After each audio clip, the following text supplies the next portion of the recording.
Hello guys, welcome to let's do study. Last topic में हमने president के निर्वाचन के बारे में पढ़ा था एंड एलिजिबिलिटी के बारे में। आज का जो हमारा टॉपिक है वो राष्ट्रपति का अधिकार एवं शक्तियाँ है। राष्ट्रपति को कौन कौन सा अधिकार मिला हुआ है, क्या क्या अधिकार मिला हुआ है और कौन कौन सी शक्तियाँ हैं उनके पास, इसके बारे में हम डिस्कस करेंगे। कार्यपालिका संबंधी अधिकार जो कि हमारा फर्स्ट टॉपिक है, कार्यपालिका संबंधी अधिकार। कार्यपालिका संबंधी अधिकार में हम पढ़ेंगे कि उनके पास कार्यपालिका संबंधी क्या क्या अधिकार है, कार्यपालिका संबंधी कौन कौन से कार्य वो करते हैं। कार्यपालिका संबंधी अधिकार में हम सबसे पहला कार्य देखेंगे कि प्रेसिडेंट जो होते हैं,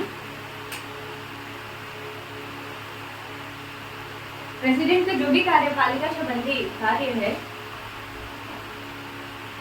जितने भी नियुक्तियां होती है हमारे सांसद में, जितने भी नियुक्तियां होती है जैसे प्रधानमंत्री,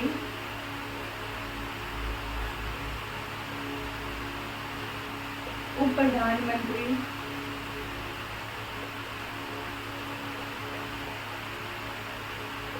अन्य मंत्री, ये फ्रॉम कैबिनेट,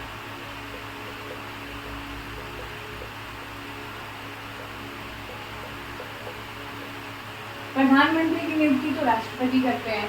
इनके अलावा उप प्रधानमंत्री का नियुक्ति वो प्रधानमंत्री के सलाह से परामर्श से करते हैं।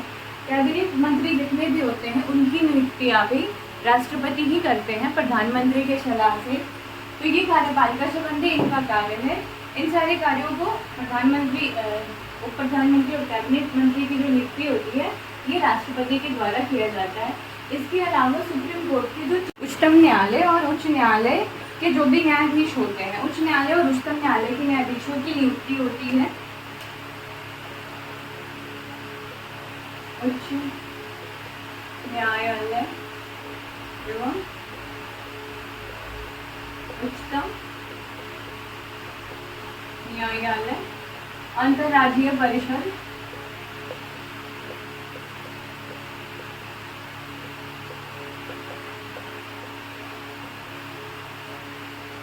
मुख्य चुनाव आयुक्त,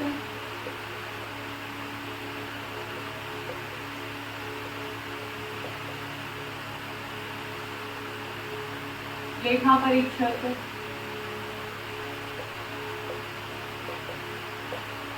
इत्यादि। ये सारी जितनी भी इस तरह की नियुक्तियां होती है ये सारी नियुक्तियां राष्ट्रपति के द्वारा किया जाता है। ये इसमें नाम कुछ कम है और भी बहुत सारे हैं जितने भी एक इम्पॉर्टेंट अपॉइंटमेंट होता है, सॉरी नियुक्तियाँ होती है, ये सारी नियुक्तियाँ राष्ट्रपति के द्वारा किया जाता है और ये सारे इनके कार्यपालिका संबंधी कार्य में आता है। इसके बाद हम पढ़ेंगे विधायी संबंधी शक्तियाँ। कार्यपालिका में हम देखेंगे कि जितना भी ये नियुक्तियाँ होती है, जितने भी हमारे आयुक्त के जो हेड वगैरह होते हैं वो सारे हेड की नियुक्तियाँ राष्ट्रपति के द्वारा किया जाता है। विधायी संबंधी में हम देखेंगे क्या, इसमें जो वित्त आयोग होता है उसके भी जो सदस्य होते हैं उनका भी नियुक्तियाँ राष्ट्रपति के द्वारा किया जाता है। अगर हम विधायी संबंधी उनके अधिकार की बात करें तो हमने पढ़ा है कि जो हमारा सांसद होता है, जो संसद है, इसका जो 3 पार्ट है, लोकसभा, राज्यसभा और राष्ट्रपति। ये जो बारे में हम देखेंगे कि हमारे जो भी लोकसभा या राज्यसभा का जो संयुक्त बैठक बुलाया जाता है, संयुक्त बैठक में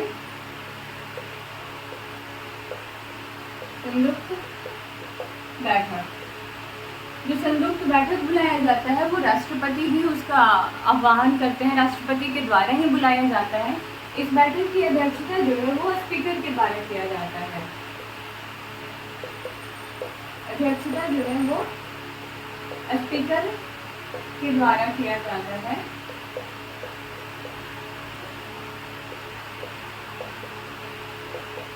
लेकिन बैठक बुलाते जो है वो राष्ट्रपति बुलाते हैं। इसके अलावा साल का प्रथम बैठक और सत्र का पहला बैठक,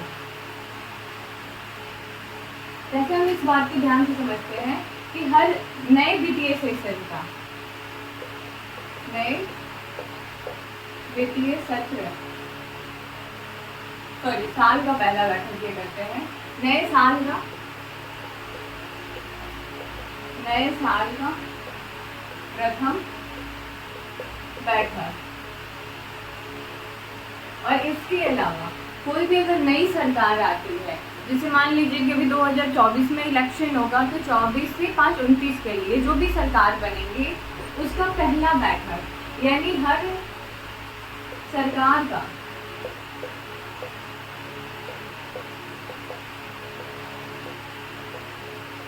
प्रथम बैठक जो है वो राष्ट्रपति के द्वारा ही उसको आह्वान किया जाता है।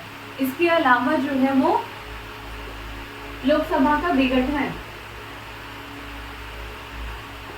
लोकसभा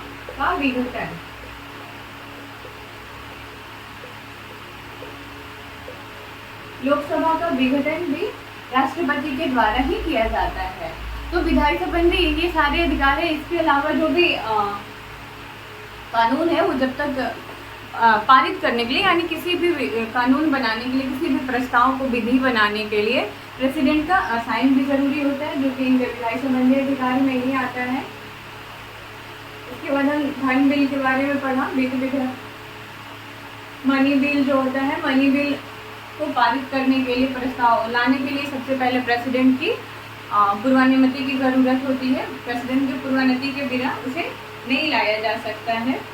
इसके बाद राज्यों के बीच व्यापार, वाणिज्य एवं समागम पर जब जो भी होता है संचित राज्यों के बीच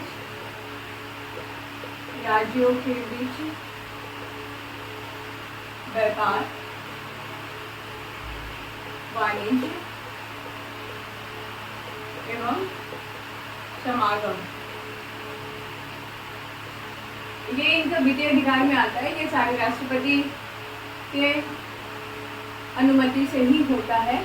इसके अलावा एक है कि अगर सत्र नहीं चल रहा है, हमारा संसद का सत्र नहीं चल रहा है, तो अध्यादेश पारित करने का भी अधिकार होता है राष्ट्रपति को।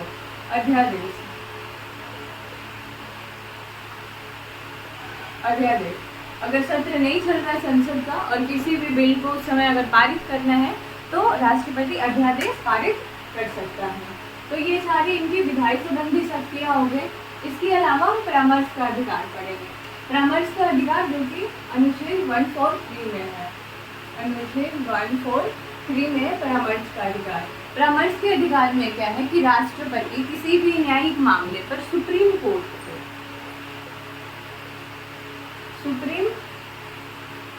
से परामर्श ले सकते हैं। अनुच्छेद 143 के अंतर्गत ये चीज को वर्णन किया गया है कि राष्ट्रपति जो है वो सुप्रीम कोर्ट से परामर्श ले सकते हैं, लेकिन वो उस परामर्श को माने या ना माने ये उनके ऊपर डिपेंड करता है। वो इस परामर्श को मानने के लिए बाध्यकारी नहीं होंगे। क्षमादान की शक्ति, क्षमादान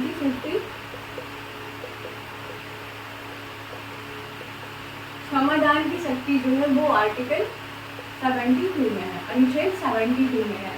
ये क्षमादान की शक्ति क्या है कि राष्ट्रपति किसी भी व्यक्ति की सजा को वो कम कर सकते हैं, परिहार कर सकते हैं, परिवलंबन भी कर सकते हैं, यानी उसको ख़त्म नहीं कर सकते हैं। अगर किसी को फांसी की सजा दी गई तो उम्र कैद में चेंज कर सकते हैं, या किसी को उम्र कैद की सजा दी गई है तो उसे कम कर सकते हैं। तो ये सारी क्षमादान की शक्ति अनुच्छेद 72 में है, जो राष्ट्रपति को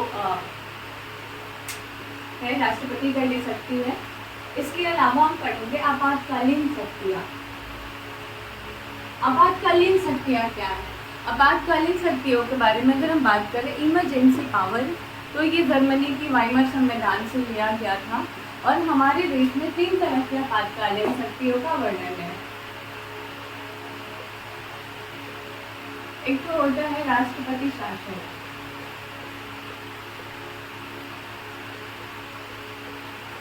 एक राष्ट्रीय आपात है और एक वित्तीय आपात है। ये अनुच्छेद 352 है, 356 है, 360 है। ये राष्ट्रीय आपात क्या है, राष्ट्रपति शासन क्या है और वित्तीय आपात क्या है? इसके बारे में हम चर्चा करेंगे। राष्ट्रपति शासन 356, 352 राष्ट्रीय आपात और ये वित्तीय आपात 36। अभी हम वीटो शक्तियाँ के बारे में पढ़ेंगे, वीटो पावर के बारे में पढ़ेंगे, जो कि हमारे यहाँ प्रेसिडेंट को है। तो वीटो शक्तियाँ की 3 तरह की है।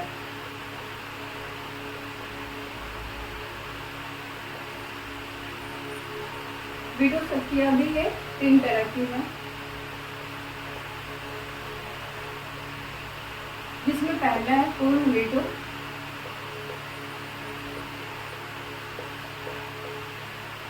दूसरा है निलंबनकारी वीटो,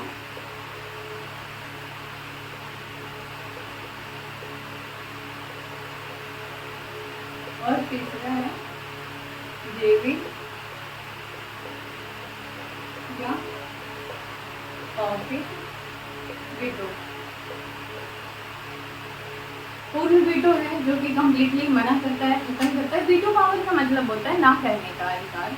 हम कह सकते हैं इसको मना करने का अधिकार, जो कि हमारे प्रेसिडेंट को दिया गया है कि वो किसी भी बिल को मना कर सकते हैं, किसी भी प्रस्ताव को मना कर सकते हैं। तो वो होता है पूर्ण, जो कि कम्प्लीटली मना कर दिया। निलंबनकारी मतलब हुआ कि उसका टाइम को बढ़ा दिया गया, थोड़ा उसको डिले कर दिया गया, या अभी नहीं थोड़े टाइम बाद होगा, ये निलंबनकारी होता है। और पॉकेट या जेवी वीटो है, इस पे कोई भी चर्चा ही नहीं किया गया इसके बारे में, यानी चुपचाप वो उसको जेबी में अपने रख लिया, पॉकेट में रख लिया, या इस तरह से हम इसको समझ सकते हैं। तो ये अभी तक हमारे यहाँ एक पर लाया गया है डाक संशोधन बिल। डाक संशोधन बिल के समय 1986 में, और इस समय जो हमारे प्रेसिडेंट थे वो ज्ञानी जैल सिंह थे।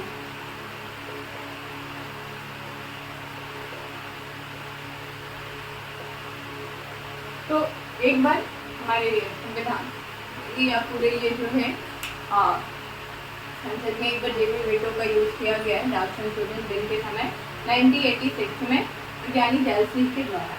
इसके बाद हम अगर सैन्य शक्तियाँ के बारे में थोड़ा बात कर ले, तो हमने पीछे भी इसके बारे में डिस्कस किया था लास्ट क्लास में, कि जितने भी हमारे सेना होते हैं, चाहे वो थल सेना हो, वायु सेना हो या जल सेना हो, इन तीनों सेना के कमांडर जो है वो प्रेसिडेंट होते हैं, यानी उनको ये सैन्य शक्तियाँ प्राप्त होती है। तो ये पूरे मुल्क के अधिकार और शक्ति के बारे में पढ़े। हमने पहला कार्यपालिका संबंधी अधिकार पढ़ा, जिसमें हमने देखा कि चाहे वो प्रधानमंत्री, उप प्रधानमंत्री या कैबिनेट मिनिस्टर, मुख्य चुनाव आयुक्त या जितने भी इस तरह के आयुक्त की नियुक्तियाँ होती हैं, ये सारे जो उनके फील्ड होते हैं उनको प्रेसिडेंट के द्वारा नियुक्त किया जाता है। उच्च न्यायालय के न्यायाधीश या उच्चतम न्यायालय के न्यायाधीश, इन सारे की नियुक्तियाँ राष्ट्रपति के द्वारा किया जाता है। विधायी संबंधी शक्तियाँ में हमने देखा कि ये एक तरह से देखा जाए तो हमारे संसद के पार्ट होते हैं, और जिस वजह से इनके कई सारे अधिकार हैं, जैसे संसद के दोनों सत्रों का जो आह्वान होता है संयुक्त बैठक का, वो प्रेसिडेंट के द्वारा किया जाता है। हालांकि उसकी अध्यक्षता स्पीकर ही करते हैं, लेकिन आह्वान प्रेसिडेंट के द्वारा किया जाता है। अगर संसद का सत्र नहीं चल रहा है तो वो अध्यादेश पारित कर सकते हैं। इसके अलावा लोकसभा को विघटन भी कर सकते हैं, और साल का जो प्रथम बैठक होता है वो भी प्रेसिडेंट के द्वारा उसका आह्वान किया जाता है, और किसी कोई भी नई सरकार बनती है तो उसका प्रथम बैठक भी प्रेसिडेंट के द्वारा किया जाता है। इसके अलावा धन विधेयक जो होता है, मनी बिल जो होता है, उसमें भी प्रेसिडेंट की पूर्वानुमति की ज़रूरत होती है। संचित निधि की जो भी धन व्यय करना है संचित निधि का, तो उसके लिए भी हमें प्रेसिडेंट की पूर्वानुमति की आवश्यकता होती है। तो ये इनके विधायी संबंधी होता है। इसके बाद हमने परामर्श का अधिकार पढ़ा, जिसमें कि आर्टिकल 143 में ये वर्णित है। परामर्श के अधिकार में हमने देखा कि हमारे प्रेसिडेंट को अगर किसी भी न्यायिक मामले में सर्वोच्च न्यायालय के chief justice of supreme court के वो परामर्श ले सकते हैं, लेकिन परामर्श वो मानेगा, फिर उसके लिए वो बाध्यकारी नहीं है। ऐसा नहीं है कि उन्होंने परामर्श लिया तो ये उन्हें मानना ही पड़ेगा, ये उनके ऊपर निर्भर करता है कि वो उसे मानते हैं या नहीं मानते हैं। इसके अलावा हमें क्षमादान की शक्ति तो है, जो कि आर्टिकल 72 में है, अनुच्छेद 72 में है, कि हमारे जो प्रेसिडेंट हैं उनके पास ये राइट है कि वो अगर किसी को जैसे फांसी की सज़ा मिली है तो वो उसको आजीवन कारावास में बदल सकते हैं, या आजीवन कारावास को थोड़ा कम कर सकते हैं।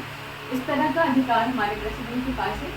आपातकालीन में भी हमने देखा कि हमारे पास 3 तरह की आपातकालीन शक्तियाँ हैं, क्योंकि प्रेसिडेंट के पास है ये अधिकार, वो आपातकाल लागू कर सकते हैं।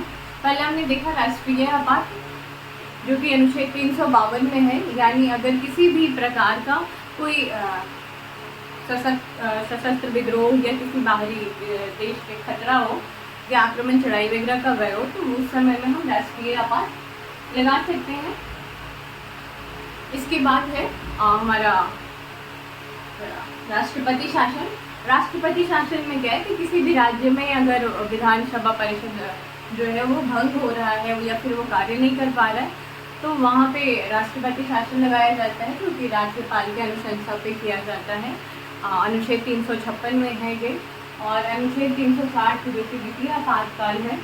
वित्तीय आपातकाल अभी तक हमारे कंट्री में एक भी बार नहीं लगा है, और ये किसी भी तरह की अगर फाइनेंशियल क्राइसिस होने वाली है कंट्री में, तो इस तरह के सिचुएशन में हम वित्तीय आपातकाल लगा सकते हैं।